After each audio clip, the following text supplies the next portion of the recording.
नमस्कार दोस्तों, आप सबका स्वागत है हमारे चैनल एस्ट्रोवर्ड में। अगर आपने हमारे चैनल को अब तक सब्सक्राइब नहीं किया है तो अभी सब्सक्राइब करें। भगवान भोलेनाथ तथा माता पार्वती का भरपूर आशीर्वाद आपके जीवन पर सदैव बना रहे। आप सभी पूरे परिवार के साथ सुखी रहें, स्वस्थ रहें, व्यस्त रहें और मस्त रहें। आज हम आपको हरियाली तीज की संपूर्ण जानकारी देने जा रहे हैं। श्रावण मास की शुक्ल पक्ष की तृतीया तिथि के दिन हरियाली तीज का पर्व मनाया जाता है। इस तीज को स्वर्ण गौरी तीज भी कहा जाता है, मध्य स्तोबा तीज भी इसे कहा जाता है। इसके अलावा इसे ठकुरानी तीज के नाम से भी जाना जाता है तथा कई लोग इसे झूला तीज के नाम से भी जानते हैं, लेकिन प्रायः अधिकतम इसे हरियाली तीज के रूप में ही मनाते हैं। कुछ लोग हरतालिका तीज यानी भादो माह के शुक्ल पक्ष में जो तृतीया आती है उसको मनाते हैं और कुछ उभक्त जन माता या बहनें श्रावण माह के शुक्ल पक्ष में जो तृतीया तिथि है उस दिन हरियाली तीज मनाते हैं। हरियाली तीज का जो महापर्व है इस बार 31 जुलाई 2022 रविवार के दिन है और तृतीया तिथि का जो आरंभ होगा वो 31 जुलाई को सुबह 3 बजे से तृतीया तिथि आरंभ हो जाएगा, जो कि अगले दिन सुबह यानी कि 1 अगस्त 2022 सोमवार को 4:58 पर तृतीया तिथि समाप्त हो जाएगा। तो पूरे दिन जो तृतीया रहेगा वो 31 जुलाई 2022 रविवार के दिन ही रहेगा। इसीलिए जो माताएं बहनें भक्तजन इस तृतीया का व्रत करते हैं उनको 31 जुलाई 2022 रविवार के दिन ही हरियाली तीज का व्रत रखना चाहिए। सभी सौभाग्यवती माताएं बहनें अपने पत्नी की लंबी आयु के लिए हरियाली तीज का व्रत रखती हैं तथा कुंवारी कन्याएं इस जन्म में अच्छी पति की प्राप्ति के लिए, उत्तम वर की प्राप्ति के लिए इस व्रत को रखती है। और जो विधवा माता बहनें होती है वो भी इस व्रत को करती है और अगले जन्म में या फिर इसी जन्म में उत्तम पति की प्राप्ति के लिए और अपनी मनोवांछित कामना की पूर्ति के लिए इस व्रत को धारण करती है।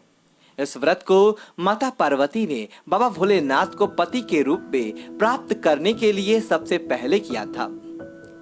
तभी से यह परंपरा निरंतर चली आ रही है। यह व्रत वैसे तो निर्जला निहार किया जाता है, जिस प्रकार से हरतालिका तीज का व्रत रखा जाता है उसी प्रकार से हरियाली तीज का व्रत भी रखा जाता है। यानी कि 31 जुलाई 2022 रविवार के सूर्योदय से लेकर तो अगले दिन यानी कि 1 अगस्त 2022 सोमवार के सूर्योदय तक के इस व्रत में जो है जल भी नहीं पिया जाएगा, यानी कि 24 घंटे का निर्जला निराहार निराव्रत रहेगा। अगर आप इस व्रत को फलाहार करके भी करना चाहते हैं तो कर सकते हैं, इसका कोई दोष नहीं है। लेकिन यदि आपका शरीर शांत दे और आपके यहाँ निर्जला निहार करने की परंपरा है तो उस परंपरा का निर्वहन आप अपनी शारीरिक क्षमता के अनुसार कर सकते हैं। हरियाली तीज के दिन आप सुबह जल्दी उठें, स्नान करें, शुद्ध वस्त्र धारण करें। हरियाली तीज के दिन हरे वस्त्र पहने जाते हैं, हरी साड़ियाँ पहनी जाती है, हरी चूड़ी पहनते हैं, हरी टीकी मस्तक पर महिलाएं लगाती हैं। इसके अलावा हरे रंग के अन्य आभूषण भी माताएं बहनें इस दिन धारण करती है तथा इस दिन झूला झूलने की भी परंपरा है, इसलिए इसे झूला तीज के नाम से भी जाना जाता है। हरियाली तीज के दिन सायंकाल प्रदोष के समय भगवान का विशेष पूजन अर्चन किया जाता है और इस दिन बारूरेती के शिवलिंग माता पार्वती और गणेश जी का स्वरूप बना करके उनकी पूजा की जाती है। मंडप बना करके विधि विधान से उनका जल, गंध, अक्षत, पुष्प, पंचामृत इत्यादि वस्तुओं से पूजन करें और उसके बाद पूरी रात जागरण करें। ऐसा लिखा हुआ है कि यदि कोई माता बहनें इस रात्रि में जागरण नहीं करती हैं और सो जाती हैं तो उनको अगले जन्म में अजगर का रूप धारण करना पड़ता है। यदि कोई माता बहनें इस दिन जल पी लेती हैं तो उनको अगले जन्म में मछली का रूप धारण करना पड़ता है। तो कोई मिठाई यदि खा लेती हैं तो उनको अगले जन्म में जो है चींटी का रूप धारण करना पड़ता है। अगर कोई दूध पी लेती हैं तो उनको अगले जन्म में जो है बिल्ली का रूप धारण करना पड़ता है। इस प्रकार से हमारे पौराणिक कथाओं में यह वर्णन किया गया है। तो इस दिन आप व्रत रखें और बाबा भोलेनाथ का माता पार्वती का अपने पति की लंबी आयु के लिए पूजन अर्चन करें, व्रत करें। उनसे अपने उत्तम पति की प्राप्ति के लिए कुंवारी कन्याएं भी व्रत धारण करके कामना कर सकती हैं तथा अपनी जो सास होती हैं उनको इस दिन जो है मिठाई, फल और सौभाग्य की वस्तुएं दान में दी जाती है। अगर आपके यहाँ सास या फिर कोई ऐसी स्त्री नहीं है तो अन्य जो भी स्त्री है या ब्राह्मणी को भी आप इस प्रकार की वस्तुएं दान दे सकते हैं। हरियाली तीज के दिन पूरे दिन जो है भगवान का स्मरण करते हुए स्मृता का पालन करना चाहिए। दाढ़ी कटिंग सेविंग नहीं करवाना चाहिए।